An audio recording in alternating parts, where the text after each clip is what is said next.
Kwembu sabava minvoni na Mintirho na lava hinkwako na nghena vusala va pfala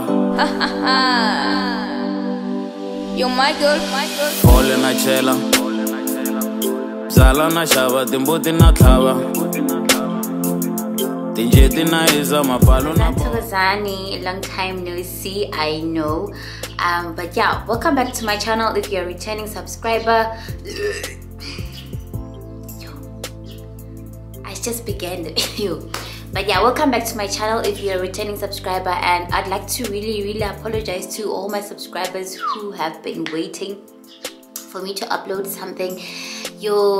Some of you guys might know that I have been going through a very rough year. But yeah, for those of you who don't know who I am, my name is Nomathemba. I go by Kokwanishi Hangu. I also go by Gogostomi on some social media platforms, and yeah, this is my YouTube channel.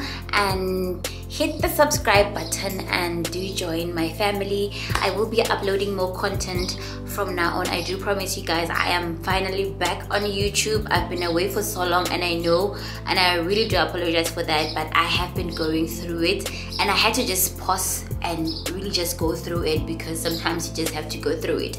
But without any further ado, let's get into this video.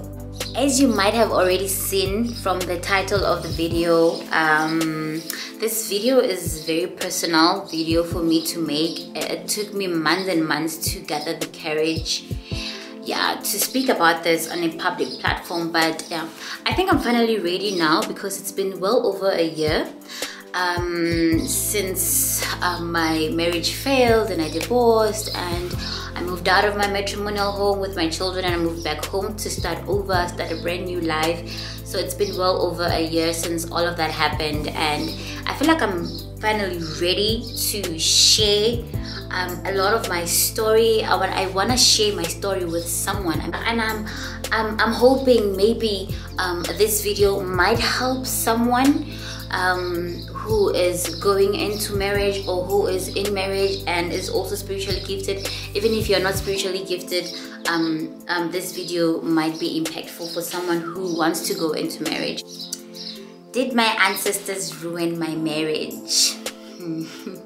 So when my marriage failed and I announced on my social media platform, because I announced on Instagram when I divorced. I did go on Instagram and I shared it. One thing about me, I will spill my own tea, okay? I will tell you my own news. I don't have to hear it from someone else. You will hear it from me. So I did announce that it was over between my husband and I. The marriage, yeah, it was just torture, and it was time for me to go.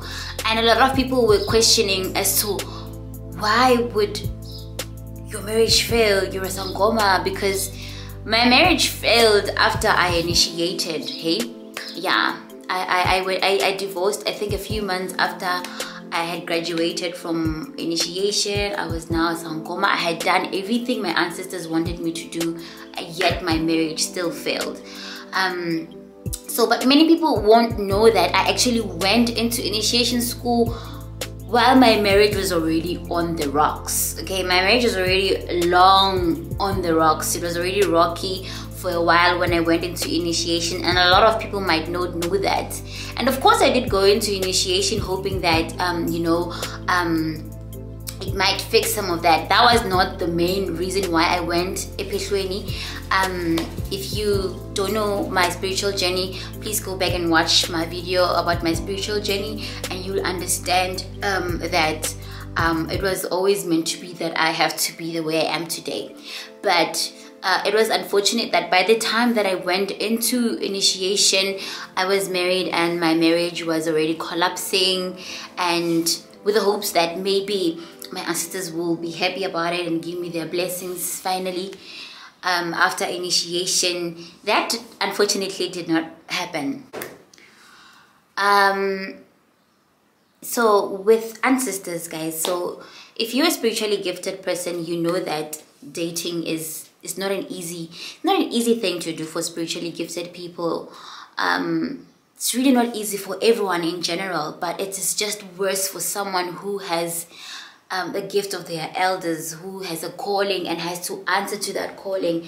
It is just way worse. It is just way worse for that type of a person. And guys, it's a lot. It's a lot. So with what happened to my marriage, why it had collapsed, the simple answer is that I just did not have my ancestors' blessings to marry who I married. I did not have the blessings, and I knew very well that I didn't have the blessings. But because, we are humans, and we tend to ignore spirit when spirit comes through and they tell you that no, this road you're going down is wrong, is totally wrong. There's certain things. It's not like they did not like him, and I don't want anybody to get me wrong. It's not like my ancestors did not like my husband. If they didn't, they wouldn't have allowed me to carry his seed and give birth to 3 beautiful children from him and his bloodline. It is just that the way things were done to unify our ancestors and our homes and our lineages was just wrong. Guys, we did not even conduct one single ritual.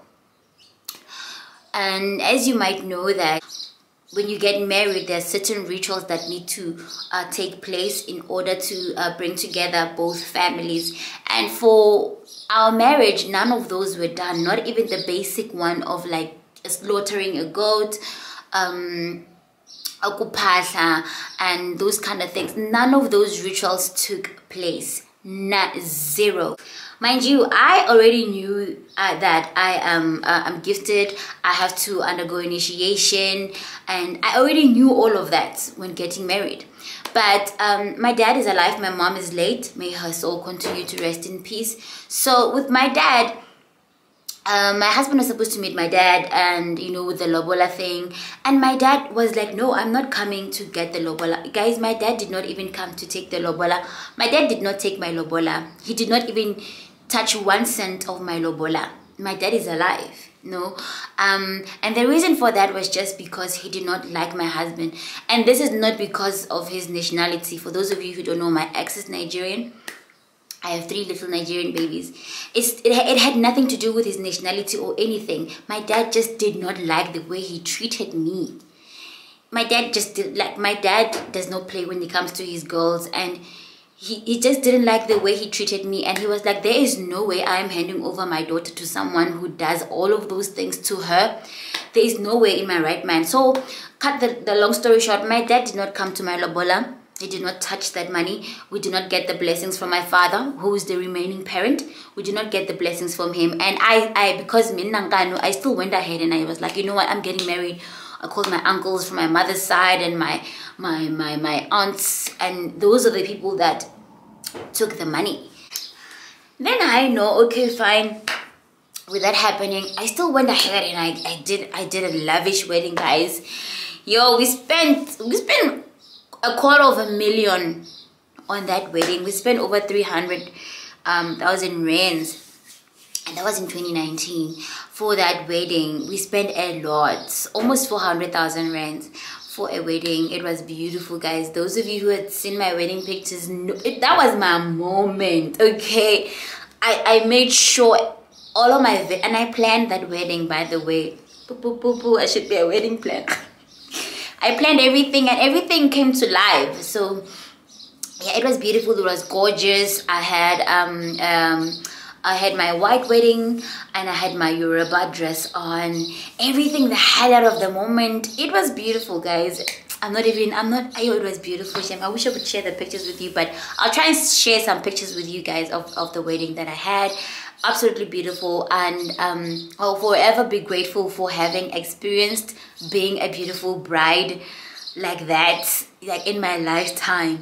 Guys, even if the marriage did not last, I am forever grateful that I had that moment. That was my moment, and I deserved it, because guys, I had been through a lot in that relationship, and I was like, no, I deserve this moment. I deserve my wedding. And I got it.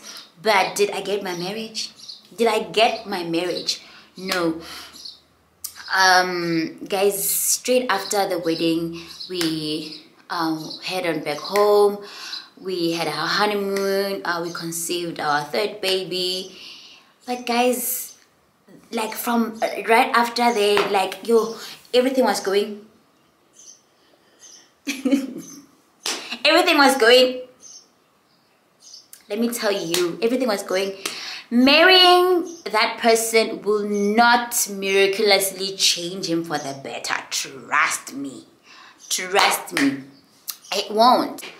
So yeah, fast forward, I went in. Now ziyakhala manje, spiritually now ziyakhala. I have to go in. I have to go in. It's time to go. It's time to go. I have everything I ever wanted. Hey, I have children, I had my wedding, I have a home, I have a car. Everything is all good. Now it's time for me to give my ancestors what they've been asking for, because now I started getting sick because I had been running away from my calling for the longest time. For someone who knew when they were very young that they are supposed to become a healer, I had been running away all of my life. So now I finally gave in and I went into my initiation. I had a good spiritual home. I had a great kobela. Thank God for that, and thank my ancestors for that. That journey was smooth for me. Not completely smooth. We all know that epichlone is hard, but for me it was not like, oh, ngiyahlupheka or stuff like that. No, guys, I even gained weight epichlone. It was then that I started knowing, I started realizing the mistakes that I made in my marriage, or in the process of building my marriage, of making up my marriage. I should have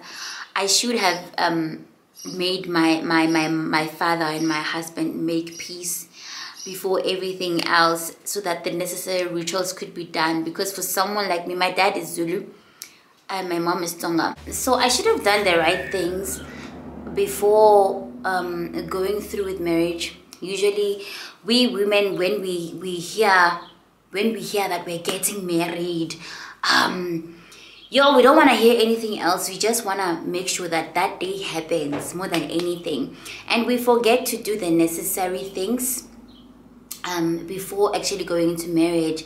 And I'm talking about spirituality, guys. We are African people, and there are things that need to be done to unify two bloodlines.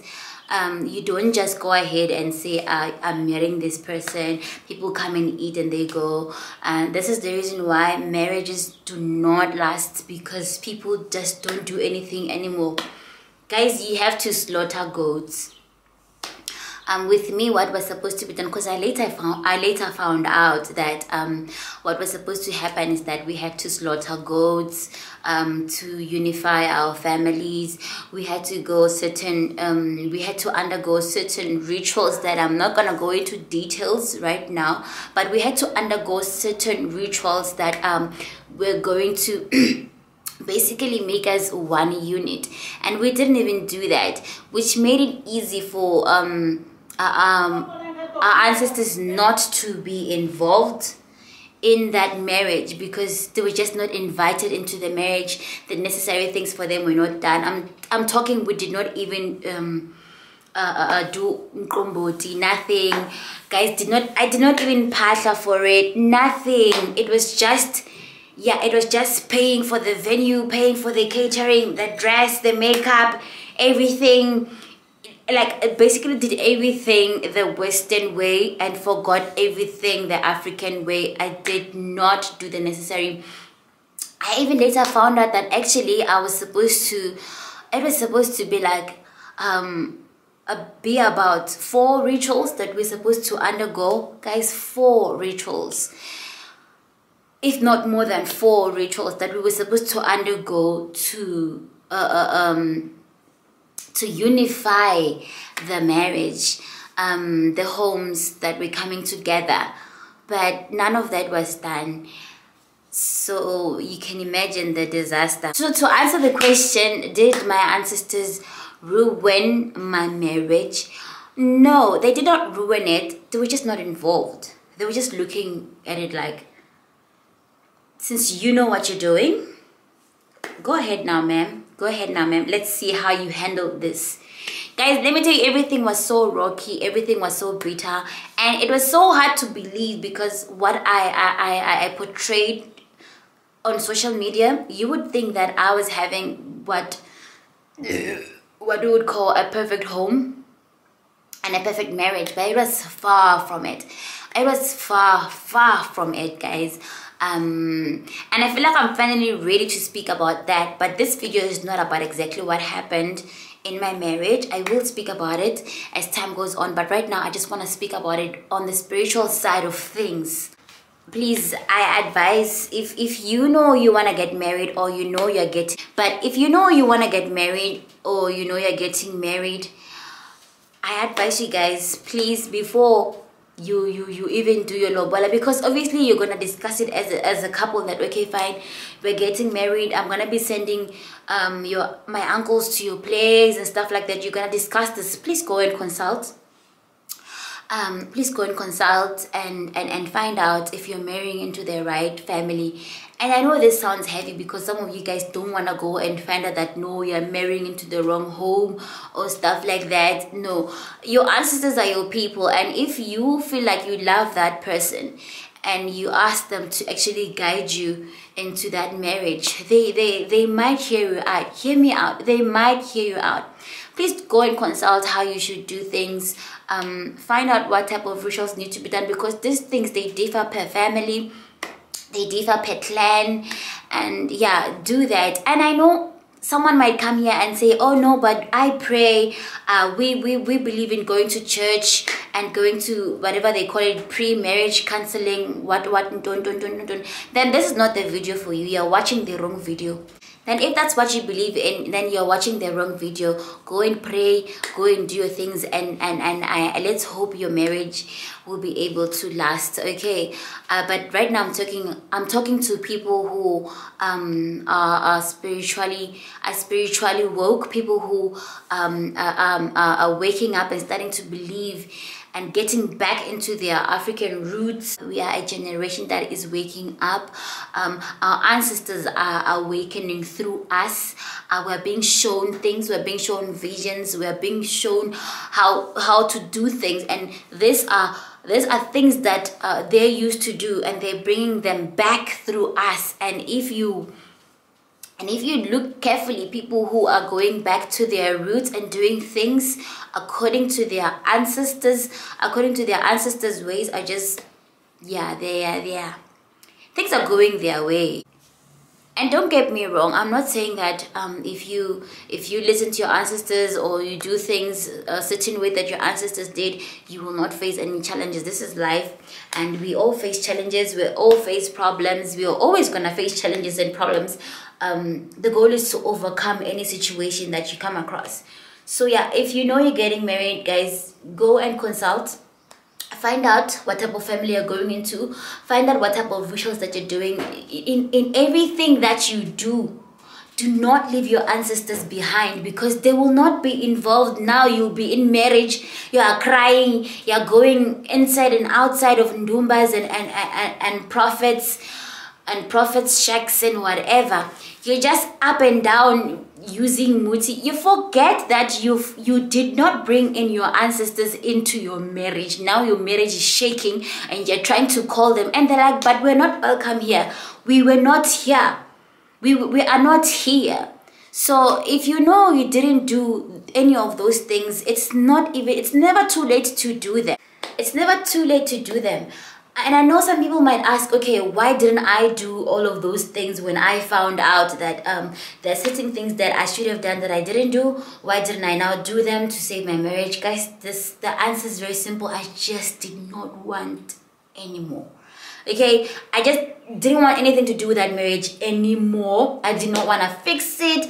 Guys, I had all the muti in my house. I had my muti in my house where I was living with my husband, because he knew very well that I was a sangoma, and I lived with my stuff. I could have easily just done something just to fix it, but I did not want to anymore. You get what I'm saying? I just didn't want. I wanted out. My ancestors wanted me out because it was just too loud, it was just too toxic, it was heavy. And if you are a spiritually gifted person and you work with people, you cannot be in a chaotic space. You cannot be in you can't function in chaos. You really can't even see. Someone might come to you and you want to tell them what's going on in their life and you want to help them, and it'll be like a total blockage. You suffocate, you block, you can't even, dreams, your ancestors can't communicate to you through dreams. It's just too much. And if that relationship is super toxic, it's your ancestors are gonna say, you know what, you need to leave.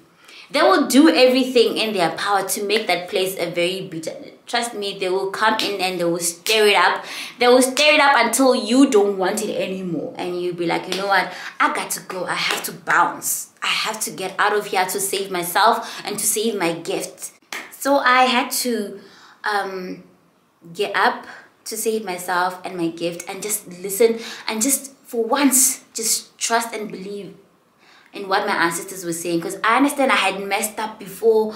I had done things my way and overlooked their way, because yeah. But let me tell you like how powerful these people are. Remember that our ancestors, they see ahead. They see way ahead from us. They are on the other side.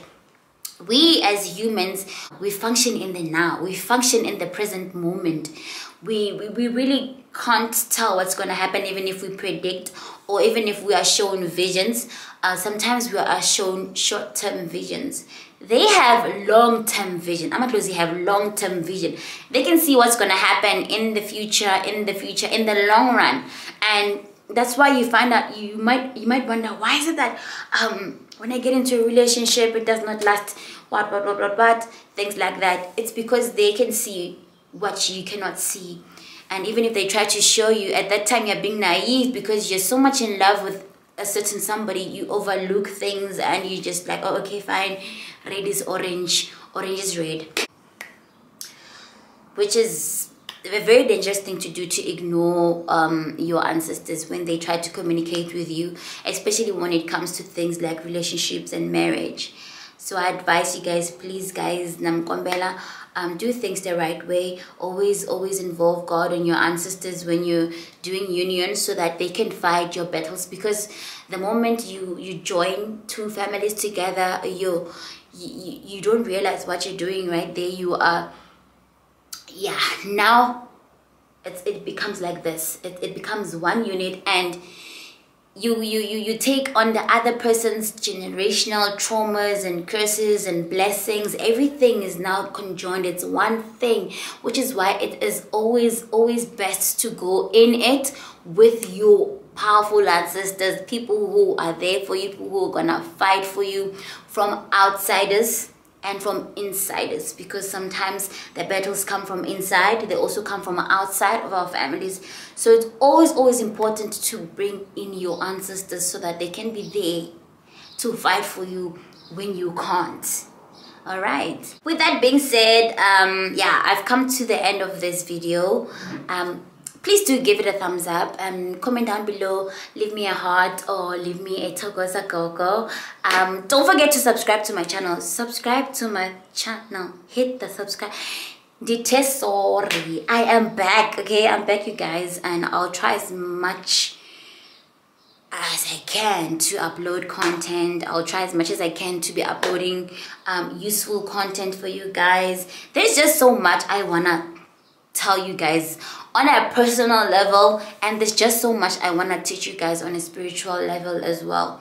So please do subscribe to my channel, share this video, like, comment down below.